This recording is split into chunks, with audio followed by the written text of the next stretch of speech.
सुप्रभात बच्चों, आज हम पढ़ने जा रहे हैं पाठ 15 रामधारी से दिनकर। रामधारी से दिनकर देखा जाए तो राष्ट्र सांस्कृतिक काव्य धारा के प्रमुख कवियों में दिनकर जी का नाम अग्रणीय अर्थात सबसे पहले आता है, क्योंकि जो राष्ट्र की संस्कृति के रूप में इन्होंने जो काव्य कविताएं लिखी थी उनके ऊपर मैत्री शरण गुप्त भी थे, दिनकर जी भी थे। लेकिन राष्ट्र कवि के रूप में जाने वाले दिनकर का नाम दूसरे नंबर पे आता है। सर्वप्रथम आता है हमारे किसका, मैत्री शरण गुप्त का। पाठ है जो रामधारी से दिनकर है, जो प्रमुख काव्य के रूप में किसी निबंध के माध्यम से बताना चाह रहा है। आज हम जो पाठ पढ़ने जा रहे हैं वो ईर्ष्या तू न गई मेरे मन से, ईर्ष्या तू न गई मेरे मन से निबंध है, उसके माध्यम से बताना चाह रहा है। सर्वप्रथम देखें तो इनका जन्म सन 1908 में रामधारी से दिनकर का जन्म बिहार के मुंगेर जिले में सिमरिया गांव में एक साधारण कृषक परिवार था, उसमें हुआ था। किसान परिवार था, उनकी यहाँ पर उनका जन्म रामधारी से दिनकर है जो 1908 में बिहार में जन्म लिया। उनकी शिक्षा बीए तक पटना के विश्वविद्यालय में की गई। उन्होंने शिक्षा कहाँ से प्राप्त की? पटना विश्वविद्यालय से। आगे देखें तो उन्होंने विभिन्न विभागों में अपनी सेवाएं देने के बाद गृह मंत्रालय के जो हिंदी सलाहकार की क्या कि उन्होंने नौकरी भी की, पदभार भी संभाला। क्यों? कि कविता से ही अपना जीवन गुजर नहीं होता है। उन्होंने विभिन्न सेवाओं को देकर आकर अपनी लगातार काव्य के प्रति रुचि जागृत रखी और लिखते रहे। उनकी प्रमुख कृतियां देखें तो सर्वप्रथम प्रमुख कृतियां हैं रेणुका है, पुकार है, बसंती है, कुरुक्षेत्र है, उर्वशी है, परशुराम की प्रतिज्ञा। ये प्रमुख क्या थी? इनकी कृतियां थी, अर्थात लिखी गई कृतियों में प्रमुख मानी जाती है। उनकी उपलब्धि देखें तो उर्वशी के लिए उन्हें ज्ञानपीठ पुरस्कार मिला है। कुरुक्षेत्र के लिए उन्हें 100 सर्वश्रेष्ठ काव्यों में 74 अर्थात 74वां स्थान दिया गया था। पूरे विश्व में हिंदी अकादमी के द्वारा जो हिंदी पत्रिका निकाली जाती है उसके अंदर 100 में से 74 अर्थात 74वां स्थान उनको दिया गया, उनके कुरुक्षेत्र को, यानी प्रमुख कृति मानी गई थी कुरुक्षेत्र। भारत सरकार से उन्होंने पद्म विभूषण से भी उन्हें सम्मानित किया गया था।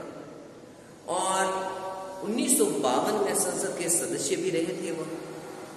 भारत सरकार ने उनको जब अलंकृत किया तो उनके मन के अंदर आया कि मुझे और कुछ आगे करना चाहिए, तो और उन्होंने राष्ट्र के लिए काफी कृतियां लिखी जिससे लोग उत्साहित हुए और आगे रुचि पैदा होने लगी। आज जो पाठ पढ़ने जा रहे हैं हम ईर्ष्या तू न गई मेरे मन से, ये निबंध अर्धनारीश्वर है, उनसे संकलित किया गया है। परसों पाठ में देखें, पाठ का परिचय छोटे रूप में देखें हम तो ईर्ष्या तू न गई मेरे मन से अर्धनारीश्वर एक पुस्तक है, संकलित की गई निबंध के माध्यम से, प्रमुख निबंध है उनमें से लिया गया है। और मानव चरित्र के भयावह रूप को, बुराई, ईर्ष्या के बारे में उल्लेख किया गया है। देखा जाए हम तो मनुष्य का जो चरित्र होता है दूसरों पे ज्यादा टिका होता है, अर्थात दूसरे की थाली में घी ज्यादा। कहने का मतलब है कि मैं पहले कितनी भी मेहनत करूं मुझे वो कमी लगती है, वो ज्यादा कर रहा है। तो ये थोड़ी सी अलग सोच है, ईर्ष्या हो जाती है और वो मनुष्य का चरित्र बिगाड़ देती है। उसी पर आधारित है ईर्ष्या तू न गई मेरे मन पे। मनुष्य का जो भयावह रूप है, बुराई है, ईर्ष्यावादी, वो इसके माध्यम से उल्लेख किया गया है। कवि ने ईर्ष्यालु मनुष्य के चरित्र की कमजोरियों के उदाहरण साथ वो खूब स्पष्ट किया। कमजोरियां क्या होती है उसके माध्यम से बताया गया कि मनुष्य किस प्रकार क्या होता है, उस कमजोरी को स्पष्ट करता है कि मेरे पास ये भी होना चाहिए, वो होती नहीं। लेकिन ईर्ष्यालु व्यक्ति के पास जो उपलब्ध साधन होते हैं वो आनंद न उठाकर दूसरों के पास जो उपलब्ध साधन होते हैं उनको क्या करता है, उनसे तोड़ता है, उनके जीवन मूल्यों का ह्रास करता है, अपने खुद का क्या कर देता है, ह्रास कर देता है। यानी अपनी चीजें कुछ तुच्छ के बराबर समझता है, लेकिन दूसरों के पास जो चीजें दिखती है उनको वो सोचता है ये बहुत बड़ी है मेरे से, हो सकता है इसके अंदर जो मैं काम कर रहा हूँ उससे ज्यादा इसको पैसा मिल रहा हो या इससे ज्यादा संतुष्टि मिल रही हो। लेकिन दिनकर जी कहते हैं कि जो अपन ह्रास कर रहे हैं, अर्थात दूसरों को देख के जो चीजें देख रहे हैं हम, वो अति भयावह है, ईर्ष्या है। हमारे शरीर को तो खराब कर ही रही है कि हम कोई अच्छे कार्य कर रहे हैं, लेकिन फिर भी हम दूसरों को देखने पर क्या कर रहे हैं, हम अपनी चीजों को भूल जाते हैं जीवन के अंदर कि मैंने भी तो कुछ अच्छा किया। हमें तो क्या नजर आता है, दूसरों की चीजें अच्छी नजर आ रही है। लेकिन दिनकर जी यहाँ पर कहते हैं ईर्ष्यालु लोगों के बचने का उपाय भी बताते हैं। तो दूसरी लोगों की तरफ ईर्ष्यालु के स्वभाव को क्या है, उस लत से बचाया जा सकता है। दिनकर जी ने इसके अंदर उसका उपाय भी बताया कि यदि हम उन चीजों को अपना लें तो हम क्या कर सकते हैं, उस लत से बच सकते हैं। ले और रास्ता भी सुझाया उन्होंने कि बताया है कि आप ईर्ष्या से किस प्रकार बच सकते हैं। ये निबंध क्या है, मानवीय मन कमजोरी और दृष्टिपात करने वाले भाव का रूप बताया गया है। कहने का मतलब है यहाँ पर मनुष्य के अंदर जो कमजोरियां होता है, मानवीय कमजोरियां, यदि दूसरों को देखकर उसे लगता है कि मेरे पास कुछ भी नहीं है, उसके बारे में दृष्टिपात कर किया गया है। कहने का मतलब है यहाँ पर जो सारी चीजें क्या बताई गई, ईर्ष्या के बारे में बताई गई है। जो लोग क्या करते हैं, एक दूसरे को देखकर जलन से महसूस करते हैं। आगे पाठ में देखिए, हम पाठ पढ़ने जा रहे हैं। पेज संख्या है जो अभी हम पढ़ रहे थे 82, और उसके अंदर हमने देखा पाठ परिचय, जीवन परिचय, कवि परिचय। ध्यान रखिएगा, क्लास 10 के अंदर प्रमुख है जो हमें ध्यान रखना कि कवि का जीवन परिचय, उनकी कृतियां, उनके द्वारा जो प्राप्त किया गया है वो अवश्य आता है क्वेश्चन। तो उसको ध्यान रखिएगा, आप अच्छे से पढ़ें, क्योंकि क्वेश्चन जब बनता है जीवन परिचय या नहीं, जीवन परिचय देख लीजिए, लेखक परिचय देख लीजिए, या पाठ के बारे में ये अवश्य पूछा जाता है। अब हम पढ़ने जा रहे हैं ईर्ष्या दूर न गई मेरे मन से। पाठ जो शुरुआत होती है, मेरे घर के दाहिनी तरफ एक वकील रहते हैं जो खाने पीने में अच्छे हैं, दोस्तों को भी खूब खिलाते हैं और सभा सोसाइटी में भाग लेते हैं। बाल बच्चों से भरा हुआ पूरा परिवार नौकर है, भी सुख देने वाले पत्नी भी है, अत्यंत मृदुभाषी मीठी बोलने वाली पत्नी भी है। और भला एक सुखी मनुष्य को और क्या चाहिए, मगर वे सुखी नहीं है। उनके भीतर कौन सा दाह है जो इसे भली भांति जानता हूं। कह रहे दाह, ऐसी कौन सी जलन है जो उसको जलाई जा रही है। सारी कुछ है, लेकिन फिर भी क्या है, उसके अंदर जो अंदर के अंदर उसको जलाया जा रहा है। कैसे कि घर के अंदर क्या होना चाहिए, सबसे पहले पत्नी है, सुख देने वाला परिवार है, नौकर है, चाकर है, बच्चे हैं, सब कुछ है। लेकिन मन के अंदर एक ईर्ष्या का भाव है जो उसे जलाया जा रहा है लगातार। यदि व्यक्ति चाहे तो सुखी रह सकता है, लेकिन ईर्ष्या ऐसी चीज है जो दूसरों को देख के अंदर मन के अंदर ज्वलनशील भाव पैदा होती है। आगे देखें, दरअसल भली बात ही जानता हूं, दरअसल उनके बगल में जो बीमा एजेंट हैं, उनके वैभव वृद्धि से वकील साहब कलेजा जलता रहता है। अब बताया जा रहा है उसके अंदर कि वो किस वजह से चलता है। सामने एक एजेंट रहता है, बीमा एजेंट, LIC एजेंट मान लीजिए, बीमा एजेंट है, उसके वैभव वृद्धि वकील साहब देकर उसका कलेजा जलता है, जबकि वो यूं नहीं चाहता है कि वकील साहब को भगवान ने बहुत सारे सब कुछ दे रखा है। लेकिन वकील साहब क्या कर रहे हैं, वकील साहब तो देख रहे हैं कि मेरे पास कुछ भी नहीं है, और अंदर चलते रहते हैं उनका कलेजा। वकील साहब को भगवान ने जो कुछ भी दे रखा है उनके लिए काफी नहीं है, वह चिंता में भुने जा रहे हैं। काश एजेंट की मोटर, उसकी मासिक आय और उसकी तड़क भड़क मेरी भी हो गई होती। अब उसे कहाँ मालूम है कि जो एजेंट होता है तब उसकी LIC के अंदर पैसा भरा जाएगा, सब जुड़ेंगे तब वो पैसा इकट्ठा होता है। और वकील साहब के पास पैसा है, सब कुछ है, लेकिन फिर भी दूसरों की थाली में घी ज्यादा आबादी पंक्ति यहाँ यथार्थ करती है कि हमें दूसरों के द्वारा जो हमें देखा जाता है वो ज्यादा माना जाता है। उसी तरह वकील साहब के साथ हुआ। वकील साहब को उससे क्या कहते हैं, उनका कलेजा जलता था, किसको, एजेंट को देखकर, LIC एजेंट को देखकर। उनकी तड़क भड़क, उनकी आय, अब मालूम नहीं आय कितनी है, वकील साहब की ज़्यादा होनी चाहिए या बीमा एजेंट की, लेकिन फिर भी उसके अंदर क्या होता है, जलनशील भाव पैदा होता है। ईर्ष्या का ये अनोखा वरदान है कि जिस मनुष्य के हृदय में ईर्ष्या घर बना रहती है या उन चीज़ों को आनंद नहीं उठता है तो उसके पास मौजूद है। कहने का मतलब है जिसके अंदर ईर्ष्या आ जाती है और जो व्यक्ति के अंदर हृदय के अंदर जो ईर्ष्या का घर बना लेती है, एक क्वेश्चन बनेगा इसके अंदर कि मनुष्य किसका अंदर घर बना लेती है, मनुष्य के जो ईर्ष्या करता है उसी के अंदर क्या बना लेती है, घर बना लेती है। लेकिन कहती है कि यहाँ पर जिन चीज़ों का आनंद भी नहीं उठाता है, कौन नहीं उठाता है आनंद, यहाँ पर आनंद वह नहीं उठाता है जो क्या करता है, दूसरों को देखकर जलता है, अपने मन में ईर्ष्या का घर बना लेता है।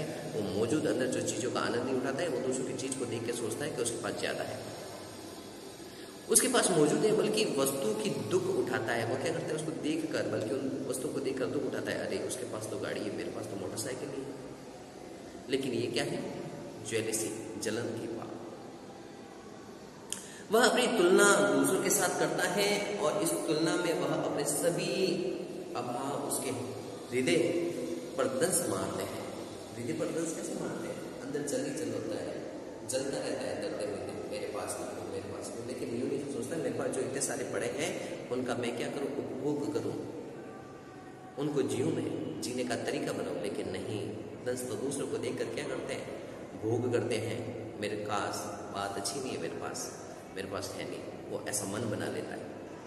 मगर ईर्ष्यालु मनुष्य भी करे तो क्या करे, आदत से लाचार होकर उसे वेदना भोगनी ही पड़ती है। ईर्ष्या व्यक्ति क्या करता है, वो आदत को भोगता है, अरे मेरे पास नहीं है। मन के अंदर उसके हमेशा क्या है, वेदना पड़ी रहती है, दुख पड़ा रहता है, अरे ऐसा नहीं है मेरे पास। लेकिन ध्यान रखो, जो कुछ है उसी के साथ जियो, ये जीवन है, जिंदगी का नाम, जिसमें सब कुछ है उसी के अंदर पालो और अब अच्छे से जिंदगी निकल जाए तो वही हमारी जिंदगी है। ऐसा ना हो कि दूसरे की ईर्ष्या को पूर्ति करने के लिए हमारी जीवन निकल जाए, समय निकल जाए। हम कोई अजर अमर नहीं बने हैं, ध्यान रखना, अजर अमर हम नहीं बने हुए। हमारे पास भी समय है, समय के अनुसार ही हम क्या करते हैं, ढले हुए हैं। यहाँ पर हमारा भी दिन बीत जाएगा, इसलिए ईर्ष्या को त्यागो और हमेशा क्या करो, अपने जो कुछ मिला है, ईश्वर की देन है, उसी के अनुसार अपना जीवन व्यतीत करो। आगे लिखिएगा, एक उपवन को पाकर भगवान ने को धन्यवाद देते हुए आनंद नहीं लेना है और बराबर चिंता के निमग्न में रहना है, और उसे बड़ा उपवन क्यों नहीं मिला। ऐसा दूसरे जैसे ईर्ष्यालु व्यक्ति को चरित्र की भयंकर को उठाता है, वह अपने अभाव को दिन रात सोचता है, सृष्टि की प्रक्रिया को भूलकर विनाश में लग जाता है और अपनी उन्नति के लिए वह क्या करता है, उद्यम को छोड़कर वह दूसरों की हानि पहुंचाने में श्रेष्ठ कर्तव्य को समझने लगता है। वो क्या करता है, वो चाहता है कि मैं क्या करूं, मुझे जो ईश्वर ने दिया है सब कुछ, उसका आनंद तो नहीं लेता है, लेकिन मन निमग्न होकर सोचने लगता है, उसके पास ये है दोष है, अब मैं इसका भयंकर हो उठता है। व्यक्ति के मन में अंदर बुरे बुरे भाव आने लग जाते हैं, वो सोचता है, दिन रात सोचता है, मैं क्या करूँगा, मैं विनाश कर जाता, मैं इसका बुरा कब करूँ। और बुरा भी कब करेगा, जब इंसान क्या करता है, मन के अंदर जब बुरे भाव आ जाते हैं तो वो सोचता है मैं अब क्या करूँगा, इसका बुरा करूँगा तो मुझे क्या मिलेगी, संतुष्टि मिलेगी। लेकिन ध्यान रखेगा कि संतुष्टि व्यक्ति को तभी मिल सकती है जब वो अपने मन से किसी का अच्छा करना चाहे, मन से अच्छा करना चाहिए। बुरा करेगा तो उसका आज नहीं तो कल अवश्य उसको क्या मिलेगा, उसका परिणाम मिलेगा। आगे देखो, ईर्ष्या की बेटी का नाम निंदा है। जो व्यक्ति ईर्ष्यालु होते हैं बुरे किस्म का निंदक भी होते हैं। यहाँ पर ईर्ष्या की बेटी का नाम क्या होता है, निंदा।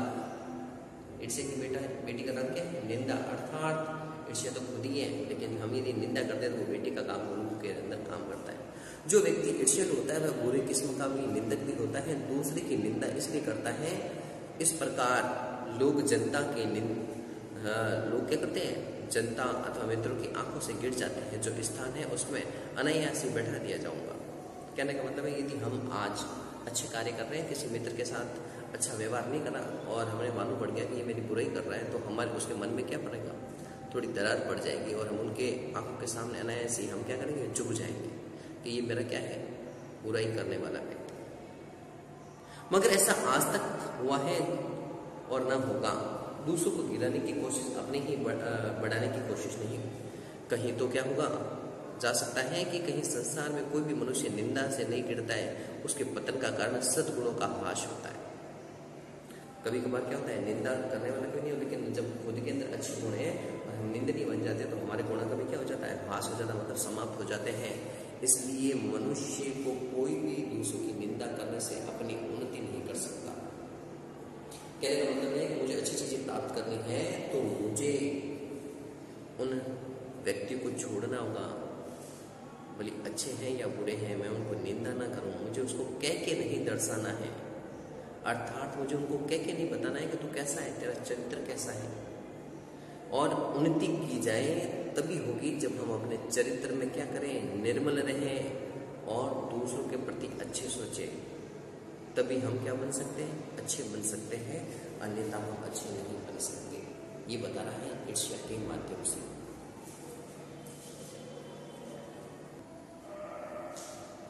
तो ईर्ष्या के बारे में बताया गया है कि यदि ईर्ष्या का काम जलाना है, मगर पहले तो वह उसी को जलाती है जिसके हृदय में उसका जन्म होता है।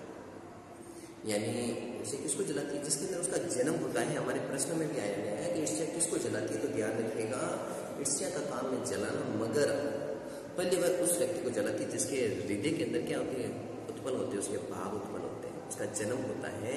ऐसे लोग, ईर्ष्या की क्या होती है, देश साकार की मूर्ति होती है। कहने का मतलब है कि वो क्या होते हैं, मूर्ति का मतलब है वो वैसे व्यक्ति बन जाते हैं जो क्या करते हैं, द्वेष करते हैं, ईर्ष्या करते हैं, वही मूर्ति बन जाती है। और बराबर इसी फिक्र में लगे रहते हैं कि कहाँ सुनाने वाले को मिले और अपने दिल में गुबार निकालने का मौका मिले। व्यक्ति क्या होता है, जब कभी अपन किसी के सामने बैठते हैं, अपने मन के अंदर कोई बात लेते हैं, हम हमारा गुबार दूसरे के सामने प्रकट कर देते हैं, वो हमारी निंदा है, ध्यान रखिएगा। हम दूसरों की क्या कर सकते हैं, निंदा कर रहे हैं, उस समय मौका मिले तो हम क्या करते हैं, उड़े लेते हैं सारी चीज़ें, वो व्यक्ति ऐसा है वैसा। लेकिन ये भी हमारे लिए क्या है, गलत है। गलत इसलिए है कि हम उनका क्या कर रहे हैं, हम उनकी बुराइयों को बता रहे हैं। ध्यान रखिएगा कि कभी कोई व्यक्ति बुरा नहीं होता है, मन से उसे बनाया जाता है।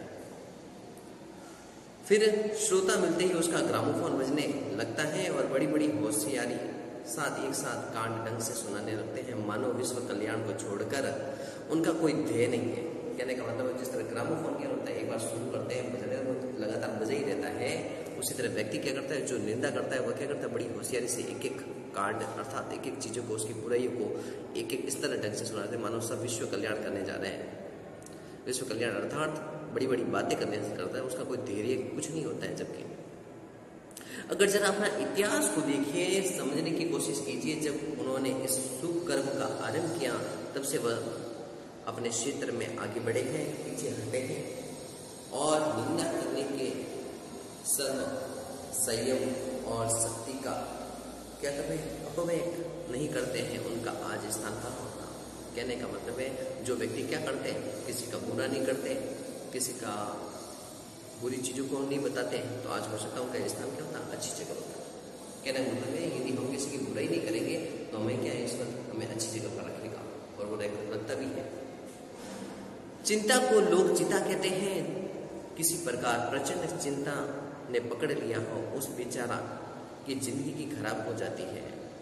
किंतु ईर्ष्या शायद फिर चिंता से बदतर चीज है, क्योंकि मनुष्य क्या है कि मौलिक गुणों को ही क्या होता है, कुंठित कर देता है। लोग क्या करते हैं, चिंता को चिंता कहते हैं। क्यों कहते हैं, क्योंकि प्रचंड है। जब व्यक्ति क्या करता है, बेचारा चिंता करेगा तो वो क्या करेगा, उसका जीवन क्या होता है, चिंताग्रस्त हो जाएगा और वह खराब हो जाएगा।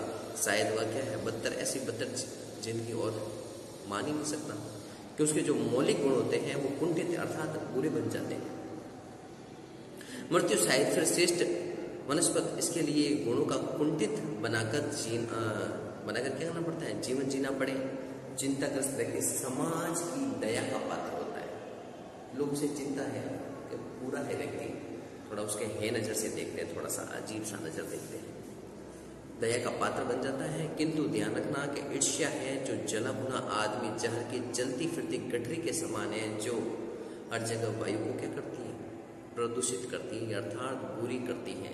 कैसे करती है बुरी, जला भुना मतलब होता है घर से किसी व्यक्ति को भला बुरा कह दिया तो वो क्या करेगा, हो सकता है कि अपने सामने ना कहे लेकिन दूसरे के सामने जाकर उसको क्या करेगा, तुरंत प्रकट कर देगा, मुझे ये व्यक्ति ने कुछ ऐसा कहा। घर का ही ले लीजिए, कोई छोटा बच्चा है, अपन उसको डांट डपट देते हैं तो वो क्या करता है, दूसरी की जगह जाकर वो क्या करता है, बुराई करना शुरू कर देता है। वो कहेगा मुझे घर पे इस तरह से निकाला गया, मुझे इस तरह मारा गया। ईर्ष्या मनुष्य का चारित्र दोष नहीं है, प्रत्युत्तर उसके मनुष्य के आनंद में भी बाधा पड़ती है, ध्यान रखिएगा। जब भी मनुष्य हृदय में ईर्ष्या का उदय होता है तो उसके सामने सुख और मंदिर सा लगने लगता है, पक्षियों के गीत में जादू नहीं रह जाता है और फूल ऐसे हो जाते हैं मानो देखने योग्य ही नहीं है। कहने का मतलब है, ध्यान रखिएगा, मनुष्य का दोष है, ये चारित्र दोष है, ध्यान रखना। ईर्ष्या यदि वो आनंद में बाधा पड़ती है, कैसे है, ईर्ष्या करने वाले व्यक्ति को ऐसा लग रहा है कि आज तो क्या हो गया है, मेरे सामने जो सारे सुख है वो कब हो गए, जबकि वो ध्यान रखना उसके अंदर सारे सुख है, बच्चे बीवी सब कुछ है, खान पान सब कुछ अच्छा है, लेकिन दूसरों के अंदर वो क्या लगता है, थोड़ा सा कम लगने लगता है। जिस तरह मानो के पक्षियों की तरह अपन सुबह सुबह देखते हैं, गीत गाते हैं, बहुत मध्यम अच्छा लगता है, फूल भी ऐसे हो जाते हैं जैसे देखने योग्य नहीं हो। उन्होंने उदाहरण दिया है, रामधरी दिनकर है जो क्या करते हैं, उदाहरण दिया है कि जिस तरह अपन पक्षियों के गीत जादू ऐसे होते हैं, उनकी चहचहाहट होती है, हमें बहुत प्रिय लगती है, लेकिन वो भी मानो ऐसा लगता है कोई काम के लिए मन भी अच्छा नहीं लगने लगता है। आप कहेंगे कि निंदा के बाण अपने प्रतिद्वंदियों को वेद कर हंसने में एक आनंद है और वह आनंद ईर्ष्यालु का सबसे बड़ा पुरस्कार है, मगर हंसी मनुष्य की नहीं राक्षस की हंसी होती है, यह दैत्यों का आनंद होता है, ध्यान रखना। कहने का मतलब है, हम किसी की दूसरों की हंसी उड़ाते हैं तो ध्यान रखना ये गुण किसका है, दैत्य। राक्षस होते हैं ना, उनकी हंसी होती है, ध्यान रखिएगा। जो राक्षस क्या होते हैं, अजीब से होते हैं, दैत्य के समान होते हैं, वो क्या करते हैं, दूसरों की बुराई करके अपने को खुश रखना चाहते हैं। तो वो क्या है, हमें दैत्य थोड़ी बनना है, दूसरों की हंसी का पात्र बनकर हमको ऐसा नहीं करना है। ईर्ष्या का पक्ष सचमुच लाभदायक हो सकता है, जिसके अधीन आदमी हर जाति हर दल अपने प्रतिद्वंदी का क्या करता है, समकक्ष बनना चाहता है, किंतु यह तभी संभव है जब ईर्ष्या प्रेरणा हो और रचनात्मक हो। कहने का मतलब है, प्रेरणा रूप में हो, रचनात्मक बने, तभी वह हमारे लिए क्या होती है, अच्छी हो सकती है। अक्सर तो ऐसा ही होता है, ईर्ष्या व्यक्ति महसूस करता है कि कोई चीज है जो उसके भीतर नहीं है, कोई वस्तु है वो दूसरे के पास है किंतु नहीं समझता है, वो प्राप्त करना चाहता है। गुस्से में आकर वह अपने किसी पड़ोसी या मित्र का समकालीन हो या व्यक्ति को श्रेष्ठ मानकर उससे जलने लगता है, और जबकि लोग भी आपस में क्या करते हैं, शायद ऐसे असंतुष्ट होते हैं। कहने का मतलब है, हमारे कोई मित्र है, प्रतिद्वंदी है या कुछ भी है, सगे संबंधी कुछ भी है, हम उनको क्या करते हैं, उसका घर अच्छा है, उसके पास गाड़ी है, सब कुछ है, लेकिन हम उनसे क्या करने लग जाते हैं, जलने लग जाते हैं। तो ध्यान रखिएगा, वो जलनी ही ऐसी है जो हमें क्या कर सकती है, असंतुष्ट कर देती है। क्यों कि हमारे पास सब कुछ होते हुए भी हम क्या कर सकते हैं, ऐसा लग रहा है कि हमारे पास कुछ नहीं है। आपने ये देखा होगा कि शरीफ लोग यदि सोचते हुए अपने सिर खुजलाते करते हैं कि फलों का आदमी मुझे क्यों जलता है, फला आदमी अर्थात दूसरा आदमी मेरे से क्यों जला, फला का मतलब यहाँ पर दूसरा, कि दूसरा व्यक्ति मेरे से क्यों जलता है, मैं उसका कुछ नहीं बिगाड़ा, अमुक व्यक्ति कदर निंदा योगी क्यों लगा हुआ है। कहने का मतलब है, दूसरे लोग मेरे पर निंदा क्यों कर रहे हैं, वो ईर्ष्या क्यों कर रहे हैं। सच तो ये है, मैंने सबसे अधिक भलाई की उसकी, इसी के कारण। कहने का मतलब है, वो क्या सोचता है कि यदि मेरा मित्र है और सब कुछ है, यदि मेरे पास पैसा है, सब कुछ है, लेकिन मैंने क्या अच्छे कर्म कर दिए, कार्य कर दिए, तो लोग क्या करते हैं, हमारे ऊपर चलना लग जाते हैं। वो सबसे बुरी क्या है, निंदा, ईर्ष्या। तो आज हमने पढ़ा था पाठ, अगला पढ़ेंगे कल से।